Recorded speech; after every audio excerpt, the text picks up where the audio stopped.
Em nome do Pai, e do Filho, e do Espírito Santo. Amém. Catequese sobre os 10 mandamentos da lei de Deus. Sexto mandamento da lei de Deus. Não pecar contra a castidade. É importante saber o que é castidade. A castidade significa o uso correto, a vivência correta da sexualidade humana. E o que nos ordena o sexto mandamento da lei de Deus? O sexto mandamento nos ordena sermos puros, modestos, castos em todas as nossas ações, palavras, pensamentos e atitudes. Ordena-nos também fugir de toda e qualquer ocasião que possa ser perigo para a nossa pureza, ou seja, que possa ser ocasião de queda contra a castidade. Também nos ordena vigiarmos para não sermos ocasião de pecado impuro, nem para nós, nem para os nossos irmãos. Concretamente, para a pessoa solteira, significa a abstinência completa de todo ato sexual. E para a pessoa casada, significa vivenciar a sexualidade dentro do plano que Deus estabeleceu, ou seja, para a procriação e como forma de expressão do amor de um para com o outro, do homem para com a mulher, da mulher para com o homem. Isto, dentro do matrimônio, chama-se legítima satisfação da concupiscência, ou seja, é a legítima satisfação do desejo sexual que uma pessoa tem, que só pode ser realizado dentro do matrimônio, daqueles, portanto, que se casaram na igreja. E o que nos proíbe o sexto mandamento da lei de Deus? O sexto mandamento nos proíbe todo e qualquer ato voluntário de sexo fora do matrimônio. Por exemplo, a masturbação. O que é masturbação? É a excitação voluntária dos órgãos genitais a fim de se obter um prazer sexual. Isto é masturbação. O pecado solitário, pecado sozinho, manipulando os órgãos genitais a fim de obter prazer sexual. Nos proíbe a fornicação. O que é a fornicação? A fornicação é o ato sexual entre pessoas solteiras, ou seja, pessoas que não são casadas. Nos proíbe o adultério. O adultério é o ato sexual de uma pessoa solteira com uma casada, ou entre duas casadas que não são casadas entre si. Nos proíbe também a prática homossexual. O que é a prática homossexual? São relações sexuais com pessoas do mesmo sexo. O sexto mandamento proíbe ainda a bestialidade. O que significa bestialidade? Bestialidade significa relação sexual com animais. Também proíbe o sexto mandamento da lei de Deus todo tipo de conversas impuras, piadas imorais, narração de contos eróticos, escutar ou cantar voluntariamente músicas com letras imorais que excitam a sexualidade, como é o caso, por exemplo, de várias letras dessas músicas de funk e outras hip hop e etc., ou outras músicas que hoje estão no mercado, seja sertanejo, seja de outros tipos de ritmo, que incita ao adultério, que incita à prostituição, que incita à sexualidade desenfreada. O sexto mandamento proíbe ainda ler ou assistir programas indecentes, ler livros imorais ou revistas pornográficas, assistir programações lascivas, programações imorais com conteúdo pornográfico erótico e também compartilhar com outras pessoas estes mesmos conteúdos. Além das conversas impuras, o sexto mandamento também nos proíbe os olhares impuros, os toques impuros, as leituras, divertimentos impuros, as amizades que nos conduzem também a atitudes impuras, ou que são para nós ocasiões de pecados ou quedas no sexto mandamento. Assim, na prática, o sexto mandamento nos proíbe participar de eventos ou de programações ou de relacionamentos que se tornem para nós ocasiões de pecados contra a castidade ou já sejam eles mesmos pecados contra a castidade, como é o caso, por exemplo, de bailes como o carnaval, como é o caso, por exemplo, de bailes mundanos onde se excita a sexualidade, onde se promove bacanais, onde se promove a chamada ficação, onde uns ficam com outros sem compromisso por uma noite e assim por diante. Nos proíbe também o sexto mandamento da lei de Deus oferecer ocasião para que outros pequem contra a castidade, seja na forma de falar ou naquilo que se escrever, seja incentivando as pessoas na forma de se comportar, na maneira de olhar e também na maneira de se vestir. Aqui é importante fazer um parênteses. Muitas pessoas pecam contra a castidade e levam outros a pecarem pela forma leviana de se vestirem, vestindo-se de maneira sensual, com roupas curtas, decotadas, coladas ao corpo, provocativas. Inclusive, muitos assim fazem dentro da igreja. Saibam que trata-se de um pecado grave contra a castidade. Também é vetado a todas as pessoas cristãs que, crendo em Deus, se submetem à sua lei, é vetado o uso de qualquer veste que exponha o corpo à cobiça dos outros, mesmo em praias e clubes. Aliás, são ambientes que favorecem imensamente a proliferação dos pecados contra a castidade. Jamais uma mulher católica, uma moça católica, deve colocar um biquíni. Trata-se de um pecado grave contra a castidade e a modéstia. Jamais um homem deve colocar uma sunguinha e ir então a um clube ou uma praia. Trata-se de um pecado grave contra a castidade. Quer dizer que um cristão não pode frequentar praias ou clubes? Em maneira geral, é bom evitar-se. Se frequentar, deve ir em praias desertas ou em clubes onde possa estar mais familiarmente, sem vestes impuras.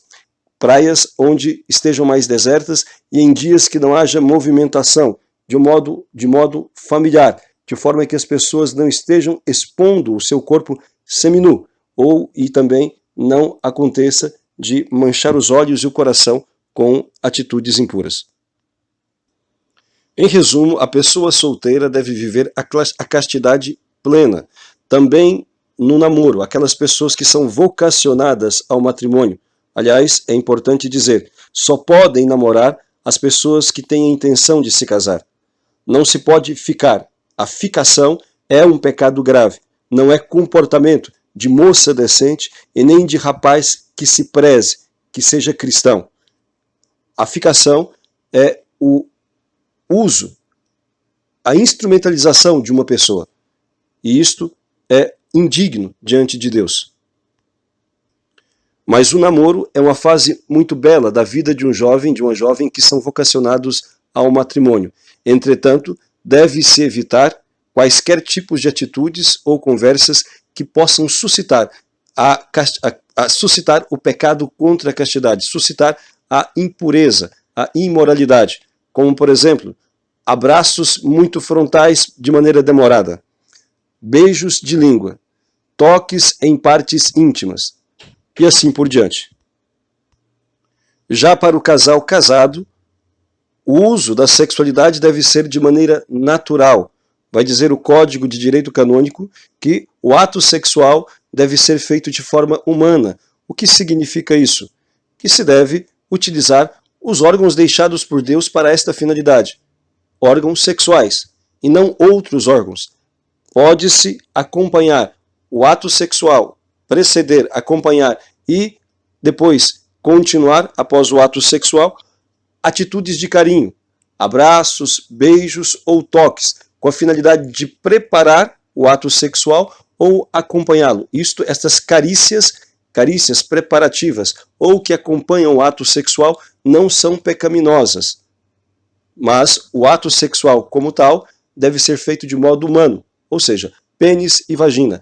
Não se deve fazer sexo oral, sexo anal ou qualquer outra forma antinatural.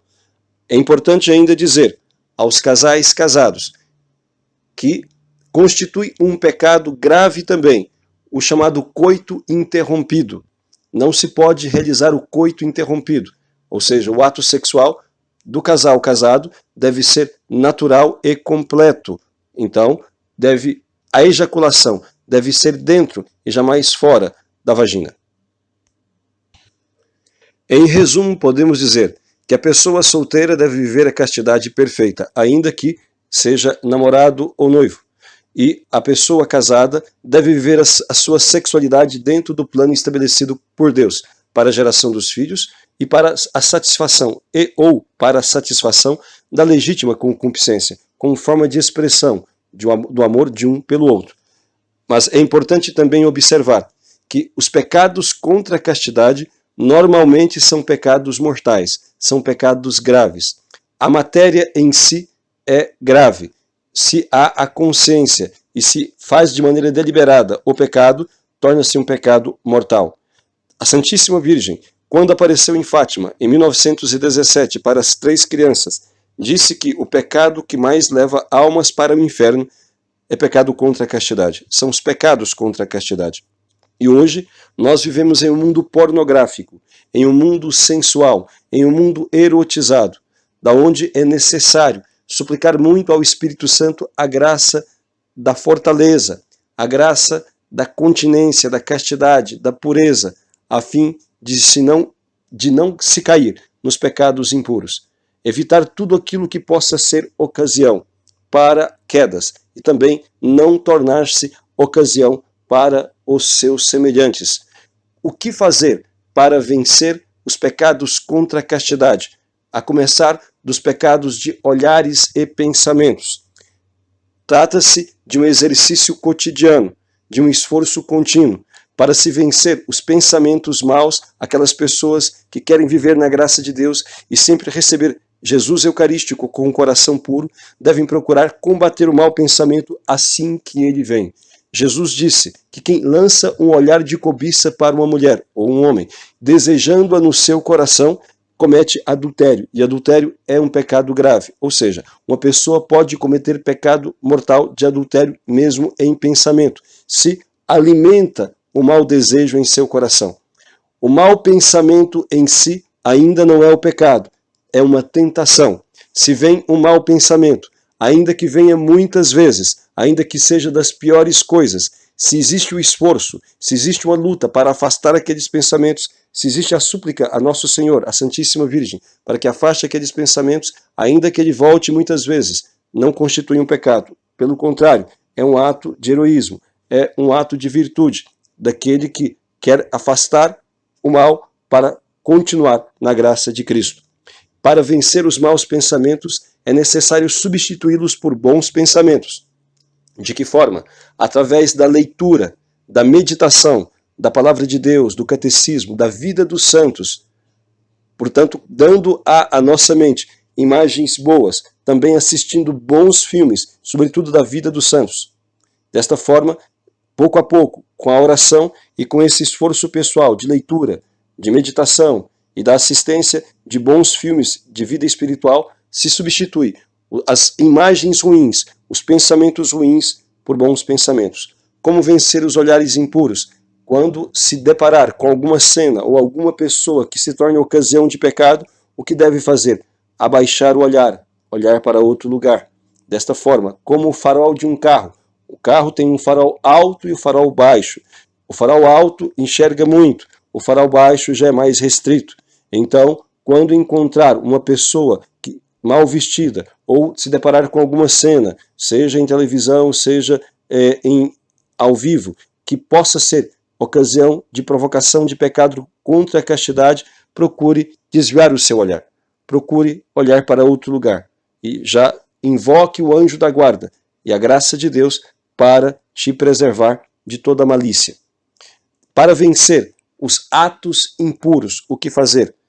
Basicamente, aquilo que se faz para vencer os pensamentos e os olhares.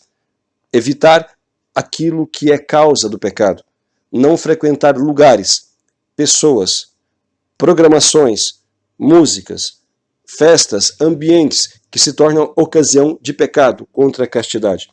Há que se fazer basicamente esse esforço pessoal, vigiando, afastando as ocasiões e também, de modo sobrenatural, contar com a graça de Deus, com a força do alto, que é obtida através da oração e da frequência dos sacramentos, da frequência assídua dos sacramentos, especialmente a confissão e a Santíssima Eucaristia. É preciso fortalecer-se para dizer não ao pecado e às seduções que a todos os momentos estão nos girando, estão ao nosso redor. É desta forma, portanto, que se conserva a castidade, buscando rezar, receber os sacramentos, buscando suplicar ao Espírito Santo a fortaleza, a graça da pureza e fugindo das ocasiões de queda e de pecado.